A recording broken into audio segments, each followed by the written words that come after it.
My first question for you both is, what attracted you both to this project? I found this project while I was promoting another film I produced called Miracles from Heaven. And when I met Joyce Smith and John Smith and Pastor Jason Noble and heard firsthand their story, I was just inspired by it. I mean, truly, it says in the medical record, patient dead, mother prayed, patient came back to life. And when Joyce articulated that on the program, when I met her, I was like, I've got to do it. And I went to them after the program was over. I said, this is who I am. I'm a producer, and I want to help tell your story. And they were on board, and that was just about 3 years ago. And here we are. That is incredible. How about yourself? Well, I knew nothing about the story until I got the script, which had been written at this time. Right. And I read the script, and I couldn't believe the story, so I went online and looked at some of the footage, the newsreels about it, and realized that this actually was an amazing miracle, and it just moved me. I identified with the story, and just wanted to do it. It truly is. I mean, I know I can speak for myself where I was a mess watching the film. Plus, knowing it's a true story, it just hits to your core. The story really has just so much heart to it.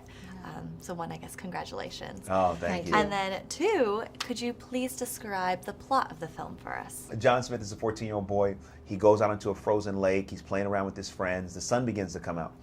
The ice begins to crack. He and his friends fall through the ice. His two friends are able to escape. John Smith drowns. He dies. They find him after 15 minutes being trapped under the ice with no oxygen. They miraculously rescue him. They take him to the emergency room. They try to revive him for another 45 minutes. They cannot do it. They go to his mother. They say, we've done all we can do. Now's the time to say goodbye to your son. She goes into the emergency room. Her son is there laying on the table, not connected to a breathing machine, not on life support. He's dead. She goes over to his feet and says, Holy Spirit, bring back my son. The moment she prays, John Smith, her son, gets his heartbeat back. And that's the beginning of a miraculous recovery, and that's the breakthrough story. You know, I've seen the film, and just talking about it just gives me chills the way all right, so I guess, for someone who isn't religious, who's coming to see the film, what would you say to them to encourage them to come see it in theaters? It's a true story. Yeah. It's a great drama. It has fantastic characters, a great plot, all the things I think that a good drama should have. And it's engrossing, and I think the fact that it's real, it's a true story, and inspiring adds to it. Absolutely. And what's amazing is we've had the opportunity to screen this film through our grassroots campaign, almost from the moment that Roxann had a director's cut. So we're talking about screening the film for 8 months now. And a lot of people who, are not of faith have seen this film. And what's amazing is I just got a text from somebody who's a close friend of mine, who she would probably call herself agnostic. And she saw the film, cried through the whole thing, and said the film was amazing. It moved her.